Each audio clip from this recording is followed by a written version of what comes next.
بسم الله الرحمن الرحيم نحمده ونصلي وسلم على رسوله الكريم أما بعد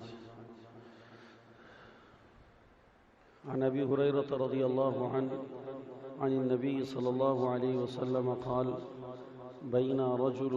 فسمع صوتا في سحابة أسقي حديقة فلان او کما قال علیہ الصلاۃ والسلام رواہ مسلم۔ حضرت ابو ہریرہ رضی اللہ عنہ کہتے ہیں کہ اللہ کے نبی صلی اللہ علیہ وسلم نے ایک واقعہ ہمیں سنایا۔ اس واقعے میں یہ بات ذکر فرمائی کہ ایک آدمی تھا، اس کی زمین جنگل میں تھی، تو وہ اپنی زمین پہ کام کرنے کے لیے گیا، جیسے دیہاتی جاتے ہیں اپنے کھیت وغیرہ میں، تو اپنی زمین کے اوپر اپنے کھیت پر وہ کام کے لیے گیا۔ تو جنگل کے اندر اس نے آسمان پر ایک بادل کا ٹکڑا دیکھا، بادل کا ایک چھوٹا سا ابر کا ٹکڑا دیکھا، ایک بدلی دیکھی، چھوٹے سے ٹکڑے کو کہتے ہیں۔ اور اس بادل کے ٹکڑے میں سے اس نے آواز سنی کہ وہ بادل کے ٹکڑے کو کوئی مخاطب کر کے یہ کہہ رہا ہے کہ جا کے فلانے کے باغ پہ برسو۔ بادل کے ٹکڑے میں اس نے ایک آواز سنی اوپر، جو اس آدمی کے جو جنگل میں زمینیں تھیں جس کی، وہ اپنی زمین پہ کام کے لیے گیا ہوا تھا، تو اس کی زمین کے اوپر ایک بادل کا ٹکڑا نظر آیا۔ تو اس بادل کے ٹکڑے میں کوئی کہنے والا اس بادل کے ٹکڑے سے یہ کہہ رہا تھا کہ اسقی حدیقۃ فلاں، کہ تم جا کر فلانے کے باغ میں برس جاؤ۔ تو وہ آدمی بڑا حیران ہو گیا کہ ایک بادل کو کوئی غیبی ہاتف آواز ہے کہ اس آواز کے ذریعے اس بادل کو پیغام دیا جا رہا ہے۔ تو وہ بادل چلنا شروع ہوا۔ یہ آدمی کہتا ہے کہ مجھ میں بہت تجسس ہو گیا، تو میں بھی اس بادل کے پیچھے پیچھے چلنا شروع ہوا۔ تو میں نے دیکھا کہ وہ جنگل میں ایک جگہ پہ پہنچ کے بادل جو ہے پتھریلی زمین کے اوپر، ایک پتھر کے اوپر، بہت بڑی ایک پتھر کی چٹان ہے، اس کے اوپر برسنا شروع ہوا اور خوب برسا، اور اس بادل کے ٹکڑے سے خوب پانی برسنا شروع ہوا پتھر کے اوپر۔ اور وہ چکنا پتھر تھا جس میں جاذبیت نہیں تھی پانی کا جذب کرنے کی، تو وہ پانی جو ہے وہ نالی میں بہنے لگا۔ پھر نالیاں بھی کئی ساری تھیں، کوئی ادھر جا رہی تھی، کوئی اس طرف جا رہی تھی، کوئی دائیں کوئی بائیں۔ تو وہ سارا پانی کسی بھی نالی میں جانے کے بجائے ایک خاص نالی کے اندر جمع ہونا شروع ہو گیا۔ تو کہتا ہے میں اور زیادہ حیران ہو گیا کہ پانی تو اس کو جہاں پہ بھی راستہ ملتا ہے وہ نکلنا شروع ہوتا ہے، بہنا شروع ہوتا ہے۔ تو یہ 3-4 اطراف میں نالیاں ہیں، ان میں سے یہ کسی بھی نالی میں پانی جانے کے بجائے خاص نالی میں جمع ہو رہا ہے۔ اور جب اچھا خاصا پانی، ڈھیر سارا پانی اس نالی میں جمع ہو گیا اور مسلسل اس نالی کی رخ کی طرف پانی جمع ہوتا رہا، تو وہ پانی چلنا شروع ہوا۔ یہ کہتا ہے کہ میں اس پانی کے پیچھے پیچھے پیچھے پیچھے چلتا رہا۔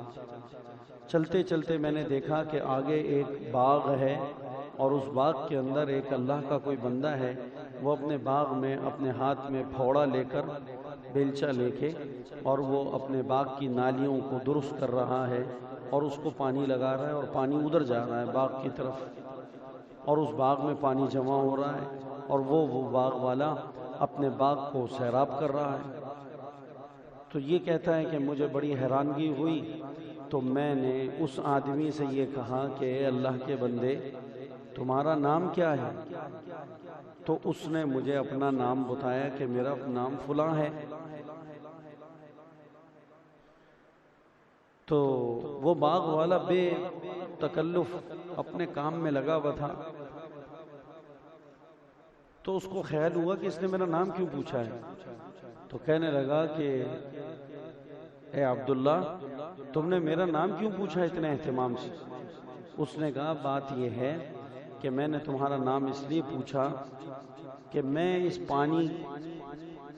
کا پیچھے کرتے کرتے یہاں تک پہنچا ہوں، اور یہ پانی فلانی جگہ میری زمین کے قریب ایک پتھر ہے، اس پہ یہ پانی برسا تھا، اور وہاں پر میری زمین کے پاس ایک آسمان پر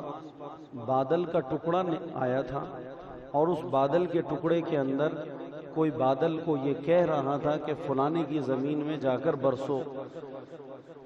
تو جو نام تم نے مجھے اپنا بتایا ہے تو وہی نام اس بادل کو حکم کرنے والا نام لے کر اسی نام کو لے کر کہہ رہا تھا، تو گویا تمہارا ہی نام لے رہا تھا، تو اس لیے میں نے تمہارا نام پوچھا۔ تو بھائی یہ بتا کہ تیرا ایسا کون سا نیک عمل ہے کہ اللہ کا غیبی نظام تیرے ساتھ اس طرح چل رہا ہے کہ تیری زمین پر برسنے کے لیے اسپیشلی بادل بھیجا جاتا ہے؟ کہ آسمان پہ تو کوئی بادل ہے ہی نہیں، آسمان تو پورا کھلا ہے، بالکل فضا، سورج نکلا ہوا ہے، تپش ہے، روشنی ہے، اور اس تپش اور روشنی کے اندر ایک بادل کا ٹکڑا چھوٹا سا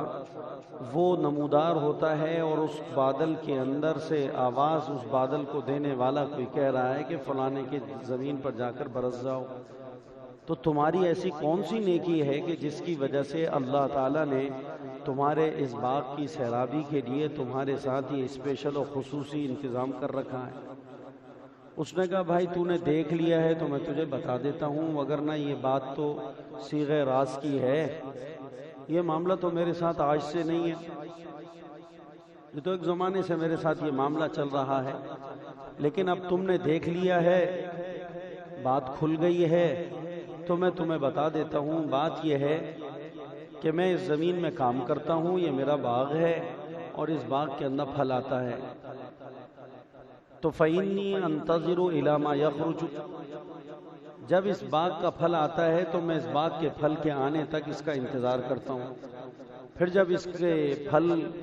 باغ کا پھل آ جاتا ہے تیار ہو کر، تو میں یہ کرتا ہوں فَأَتَصَدَّقُ بِثُلُثِهِ، اس باغ کے اندر سے جتنا مجھے نفع ہوتا ہے، جتنا پھل آتا ہے، اس پھل کے میں 3 حصے کر لیتا ہوں۔ ایک حصہ میں اللہ کے راستے کے اندر پہلے خرچ کر دیتا ہوں، صدقہ کر دیتا ہوں، غریبوں پہ بانٹ دیتا ہوں، تقسیم کر دیتا ہوں، اور وَآكُلُ أَنَا وَأَهْلِي ثُلُثًا، اور اس میں سے ایک حصہ میں اپنے اور اپنے گھر والوں کے کھانے پینے کے لیے رکھ لیتا ہوں، وَأَرُدُّ بِهِ ثُلُثًا، اور پھر ایک حصہ اس باغ کے اندر واپس لگا دیتا ہوں، یعنی اپنے اس باغ کی کمائی کے 3 حصے کر لیتا ہوں، ایک حصہ سب سے پہلے راہ خدا میں صرف کرتا ہوں، اور ایک حصہ میں اپنے کھانے کے لیے، بیوی بچوں کے لیے، اپنے گھر والوں کے لیے رکھ لیتا ہوں، اور ایک حصہ دوبارہ میں اپنے کاروبار میں لگا دیتا ہوں، یعنی اسی باغ میں